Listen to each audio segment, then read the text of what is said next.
Okay, welcome to week 13. So many questions about the project. So the outline that we did was skeletal. You're picking each of your primary source documents. Then the project itself, you're just going to elaborate. How you elaborate is to explain with the primary source document what you get from it. You've read it, there's 5 of them. You've read them, what they mean to you. Then you're looking for a secondary source that explains it. That's going to be for the final project. I'll have more details on that next week, but it will not be intimidating. And I will get all of that posted next week because sometimes during the holiday, you have some time to work on things. So this is week 13 of 16. So if you have any missing or late assignments or quizzes, get them in. If you have questions, please text me. I am going to be catching up on all of the grading this week and next week. Keep an eye on your grades. If you need extra credit, I'm totally open to that, but please make sure that you have first completed all of the assignments. So that's that. All right, this week we're reading chapter 12, Antebellum Culture and Reform.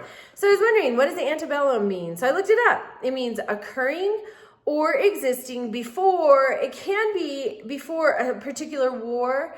Antebellum in our American history means before the Civil War. So there's a little vocabulary for you. So this week we're going to read chapter 12. And then I've also linked a letter that Frederick Douglass wrote about the 4th of July. And it's important. That's a primary source. Primary sources are so important to telling the story of history. If I want to study, say I wanted to study the antebellum era, say I was going to write about it, I didn't live through it. So my perspective is going to be diluted. That is why we need primary sources. They give us a fresh, firsthand, here's the raw emotion, here's the perspective, here's what I went through.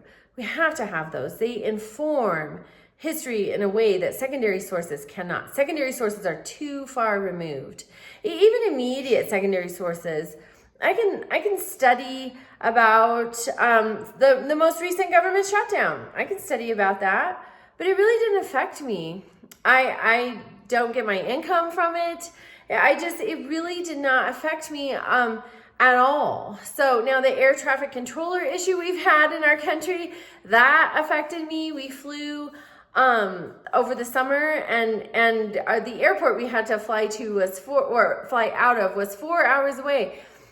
So we're driving, and the whole time we're driving, we're getting these text messages. Your flight is delayed. Your flight is delayed. So I could write about something like that. But when you choose to study a subject, it doesn't matter what it is, you need to have primary sources.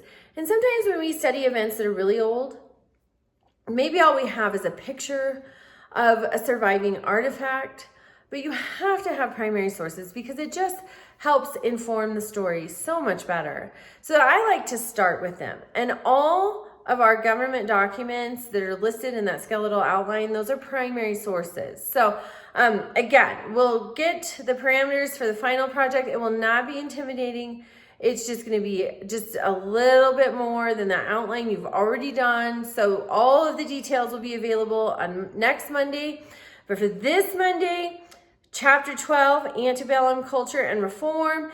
Then you're going to answer questions 2, 3, and 4 of the Recall and Reflect questions at the end of Chapter 12 with at least 3 complete sentences for each answer. And then I have 2 questions regarding Frederick Douglass. All right, so that's all included in the assignment section. Everything is linked. The Frederick Douglass letter is linked. Obviously, you have the textbook to read chapter 12. So reach out with questions. If you have questions that need an immediate response, please text me. All right, and I'll see you guys next Monday, and I'll be grading. Watch that grade book. Grades are coming this week and next, so pay attention. And reach out if you need some extra credit. All right, thank you.